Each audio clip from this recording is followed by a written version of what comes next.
Salut à toutes et à tous les amis, bienvenue pour cette nouvelle vidéo. Aujourd'hui je vous emmène au golf de Saint-Quentin-en-Yvelines, le Blue Green de Saint-Quentin-en-Yvelines. Un golf qui comme toujours va accueillir une finale régionale de l'Heritage World Cup. Pour tous ceux qui auront la chance de venir ici, il faut se qualifier déjà en local grâce à heritageworldcup.com pour toutes les compétitions près de chez vous. Une fois que vous serez qualifié pour venir jouer ce parcours, sachez que vous allez y retrouver beaucoup de lapins, de la simplicité et aussi un cadre vraiment sympathique avec énormément de trous. Il y a 42 trous ici, très convivial comme structure, et également un golf formateur avec beaucoup de nouveaux joueurs qui passent par ici sur ce golf de Saint-Quentin. Donc je vous fais découvrir tout ça aujourd'hui avec grand plaisir. C'est parti.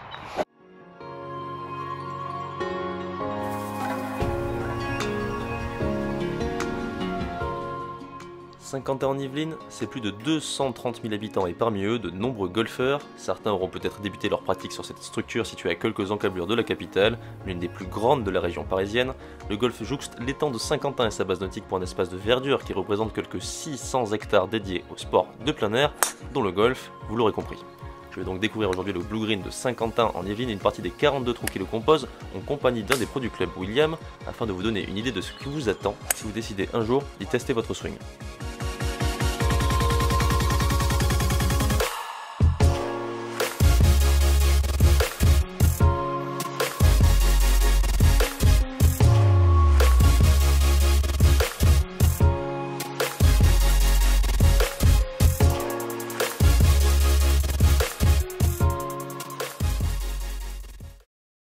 Que tu me fasses le plus beau clap que tu puisses faire. Parfait. Salut William. Salut. Pro ici Oui, tout à fait. au golf de Saint-Quentin. Que tu peux nous dire un petit peu à quoi s'attendre lorsqu'on arrive sur la structure ici? Qu'est-ce que les golfeurs pourront retrouver? Alors les golfeurs ici, ils pourront trouver déjà une bonne ambiance. C'est vraiment un peu notre marque ici, un esprit familial. Après c'est un golf qui est quand même assez grand parce qu'on a 3 parcours. On a de 18 trous, un parcours compact. On a 3 zones d'entraînement, notamment une avec beaucoup de recul pour pouvoir faire des coups intermédiaires, ce qu'on n'a pas souvent sur des golfs. Et un practice très large et très long aussi, qui est équipé de top tracer. Donc ça permet d'avoir une idée sur les distances et les coups qu'on fait.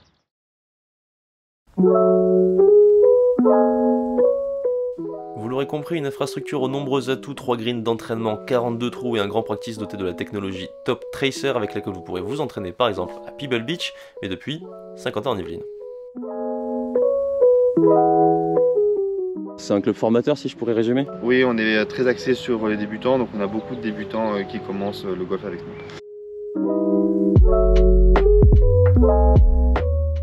Et que vous soyez débutant ou confirmé, pas de panique, vous pourrez toujours venir profiter d'un petit verre sur la terrasse du sympathique Clubhouse.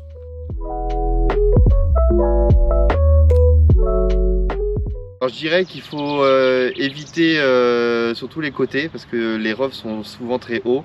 On n'est jamais à plat, alors il n'y a pas énormément d'arbres, mais dès qu'on commence à sortir, le dessin du parcours il est fait que on est un peu coupé pour pouvoir après attaquer le green en second coup. Donc je dirais que c'est important de placer sa première balle et essayer de pas toujours viser le drapeau parce qu'ici les greens sont assez petits. C'est vraiment la grosse difficulté de ce golf ici, c'est que les greens sont petits, donc on peut pas trop dévisser et se retrouver comme sur le green. Le bleu est un peu plus long et le rouge il est un peu plus tricky où il faut plus placer la balle, il est un peu plus étroit quoi. C'est plus un jeu de fléchette pendant que l'autre il faut plutôt essayer de quand même faire des distances sur les premiers coups. Les 42 trous du golf de Saint-Quentin forment un fer à cheval autour de la réserve naturelle qui les jouxte. Les deux tracés se déroulent dans des plaines, mais même si visuellement les parcours semblent assez simples, ne vous y méprenez pas, ils sont techniques. Les greens vraiment petits pour la plupart sont tous bombés et feront fuir vos approches imprécises. Le vent est omniprésent car le terrain est ouvert, et en ce qui concerne le parcours bleu, qui accueillera la finale régionale de l'Heritage World Cup, celui-ci est plus long de 400 mètres pour atteindre 6121 mètres. Vous aurez donc affaire à un 18 trous qu'il ne faut pas prendre à la légère. Une grosse partie du retour à l'image des trous 13 et 15 se déroule dans les bois. Il faudra donc tenir votre carte jusqu'au bout et garder la balle en jeu.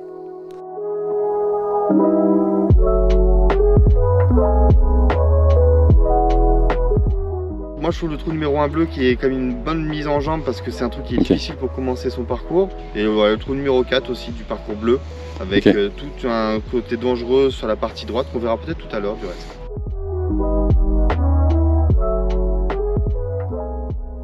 Je te remercie. Avec plaisir. Et on est parti.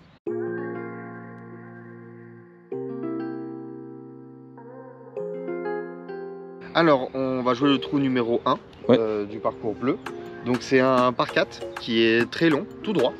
Ce qui est important, c'est une bonne mise en jeu plutôt sur la partie droite, parce que la partie gauche est dangereuse parce qu'il y a toute une partie de pente.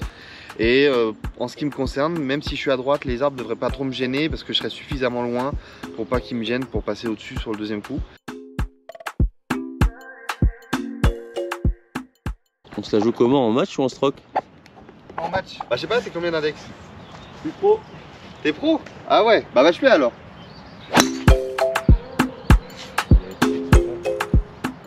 Comment quoi? Comment tu joues le trou? Bah globalement comme toi.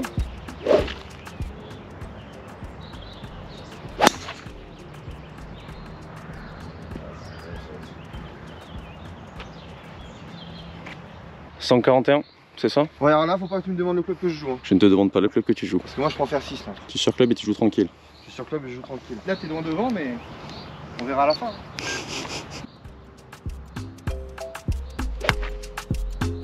Allez, ça va faire 2.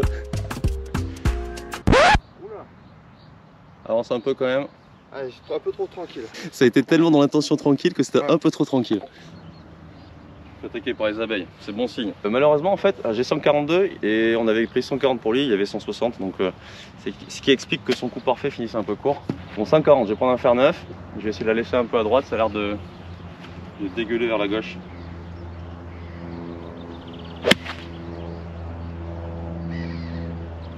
C'est pas le coup de l'année. Mais ça va faire le taf. Après cette malencontreuse erreur de club.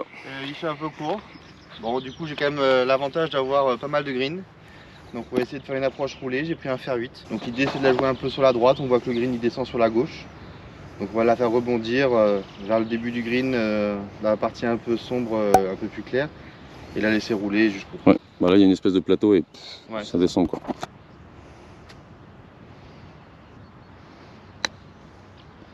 Ça me paraît pas mal. Ça me paraît pas mal du tout. C'est très bien dosé, il en manque un tout petit peu. Ça me va. C'est bien, ouais, moi ça m'aurait très bien convenu aussi. C'est un bon coup rattrapage. Le problème sur le trou pour l'instant, c'est pas le chip, c'est l'erreur de Bushnell. Mais bon, ça arrive. Du coup, on a un putt légèrement en descente en droite-gauche. Légèrement. Bah, les greens roulent pas très vite encore parce que c'est quand même pas mal humide en ce moment. La question, c'est est-ce qu'on joue le birdie ou est-ce qu'on joue le par?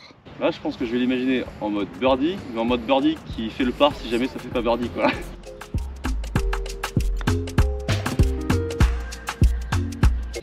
Ouais, j'avais dit c'est assez lent. Hein. Pensez à faire du putting avant d'aller sur le parcours, ça vous permet de voir la vitesse des greens.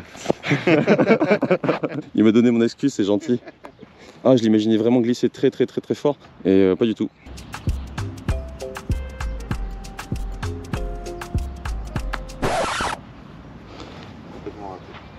Là, il a mis la charge de l'espace et il a ouvert la main. Bien. C'est bon.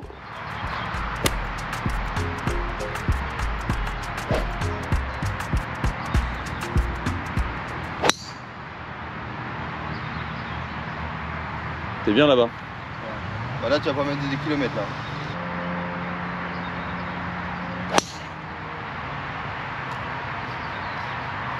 Dans le bunker. Ah, juste après, je crois. Ouais. Après avoir traversé l'entièreté du parcours en voiturette et m'être rendu compte de la grandeur des lieux, nous allons donc jouer le trou à l'extrême opposé du trou numéro 1, le trou numéro 12. Un par 5 magnifique, au milieu des bois. Alors, est-ce que tu peux nous décrire un peu le trou sur lequel on vient de taper notre mise en jeu? Donc on arrive de là-bas. Ouais, donc on arrive de là-bas, donc là on est sur un long par 5, tout droit. Et plus on avance, plus ça se rétrécit. Ce qu'on va essayer de montrer maintenant. Ouais, plus ça se rétrécit et une fois qu'on a passé la partie très étroite, après ça se réélargit. Il y a un goulet et après ça... Ouais voilà, c'est ça. Mais du coup il y a des bunkers, il y a des arbres à gauche, à droite. Là on peut le voir, hein, vraiment il y a le maximum 30 mètres de large pour passer. Donc tout le monde doit passer par là, sinon bah, c'est les arbres quoi. Ok, donc c'est un sablier. Et puis il est très long, c'est-à-dire que pour l'attaquer en deux, il faut quand même être un sacré bon frappeur. Okay. Bah t'as fait une bonne mise en jeu, tu vas voir ce qui va te rester pour... Ouais, c'est ce que je voulais dire, mais je pense que je vais pas pouvoir parce qu'il y a les arbres qui vont me gêner. Non, t'auras pas long, mais il va te rester quand même un bon 200-210 mètres alors que bah, t'as fait un bon drive quoi.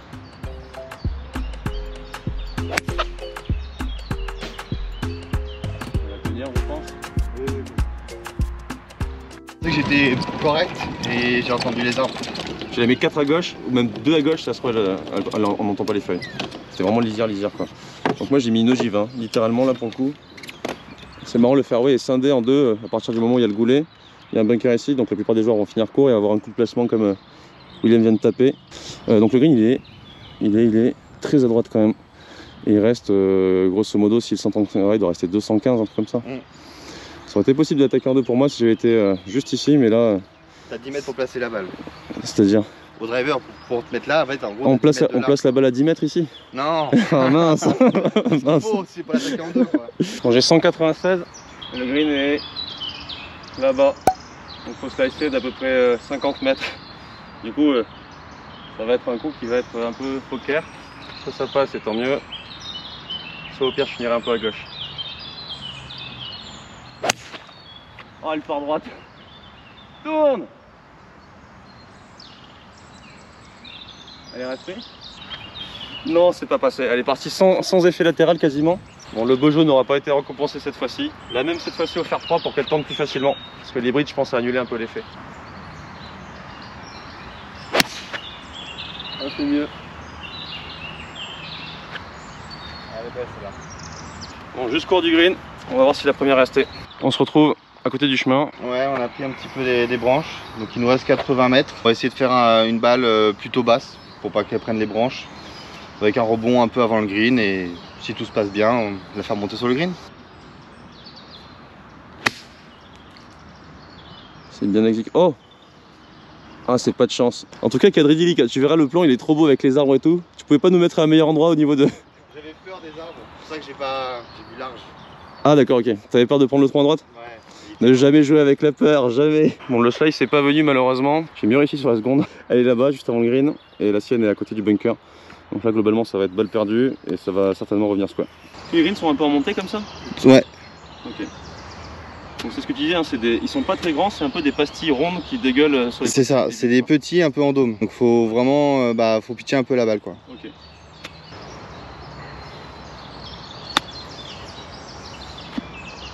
Ah. T'as vu le petit coup de main de... Ouais, le petit coup de main. Ah, horrible. Horrible. Oh, tu l'as pas joué? Non. Porte qui se rentrouvre pour moi.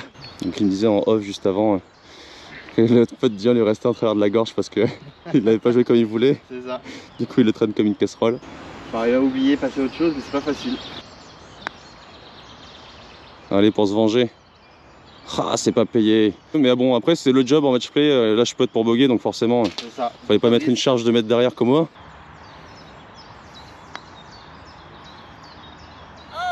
Voilà. Écoute, all square sur 2 trous, donc si jamais t'as le temps, on se fait un petit playoff. Ok. Donc on a 130 mètres pour ce petit playoff, le plus proche du drapeau gagne ce... Gagne tout. Je te laisse y aller en premier si tu veux. Allez. Comme tu veux. Je sais pas pour toi, mais moi je suis pile entre deux clubs. Ah bah moi je suis sur un petit fer 7 comme à l'habitude. Je pourrais aller beaucoup plus loin mais j'aime bien placer mes fer 7.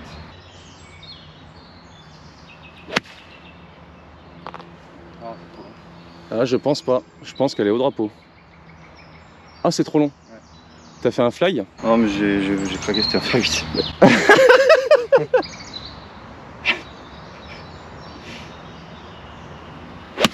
Ah, c'était dur. Je me concentrais, mais c'est bon ça. Si. Bon. Parfait, bien joué. Je te remercie. Alors, au début, erreur de club sur Bushnell, canne trop courte. Et là, erreur de club sur le manque de jeu et le manque de confiance en lui, alors qu'il le méritait pleinement. C'était un fer 9, c'était pas un fer 7. Peut-être petit fer 8 à la limite, et encore. Alors, écoute, je te remercie pour les quelques trous. Est-ce que tu pourrais nous dire quelques mots juste pour donner envie aux gens de venir ici? Si ce n'est de prendre des cours avec toi. Bah, déjà oui, hein, venez nous voir. Et puis bah c'est le cadre, hein. On est dans une base de loisirs, donc il y a beaucoup de faune et de flore aussi, ce qu'on n'a pas encore vu, mais il y a pas mal de lapins, d'animaux, de doigts, tout ça qui permettent aussi de rendre le parcours un peu plus convivial. Et du coup, il n'y a pas que du golf ici? Oui, alors du coup, c'est une base de loisirs, donc il y a aussi de l'acrobranche, il y a des chars à voile, il y a des manèges aussi pour les enfants. Ok. Il y a différentes activités. Tu m'as dit combien d'hectares tout à l'heure, je me rappelle plus. Alors sur le golf 180, sur la base, c'est immense, parce qu'il y a aussi un lac, hein, donc il y a des activités d'eau aussi sur la base, quoi. Je te remercie pour ces quelques trous. Avec plaisir. Et à bientôt. À bientôt. Tandis que les léporidés pointent le bout de leur nez sur cette fin de journée à Saint-Quentin, n'oubliez pas que dans 2 semaines, je tente le record du parcours fixé à -8. Vous pouvez gagner des green fees ainsi qu'un chariot Jucade en devinant le nombre de mulligans dont j'ai eu besoin pour le battre. Tentez votre chance en description de la vidéo. Ok les amis, fin de cette vidéo, j'espère que ça vous a plu ce petit passage à Saint-Quentin en Yvelines. J'ai trouvé le golf très sympathique, véritablement challenging pour les bons joueurs mais plutôt simple pour les débutants et pour les joueurs bogués. Donc finalement un golf formateur, vous l'aurez compris. Donc très sympathique d'être passé ici, j'espère que ça vous a plu. Si c'est le cas, comme d'habitude, petit like, abonnement, etc. pour me permettre de me mettre un peu de force pour mon travail tout simplement. heritageworldcup.com pour tous ceux qui veulent participer aux compétitions locales comme d'habitude. Et on se retrouve dans quelques temps, peut-être une semaine, 2 semaines, sur le golf cette fois-ci d'Avrilé, près d'Angers, où je suis sûr que ça va être encore une fois comme d'habitude très sympathique. Allez, à plus, pouce.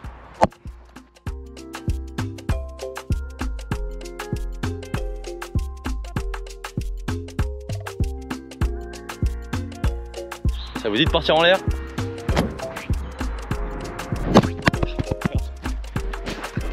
Raté. Et voilà.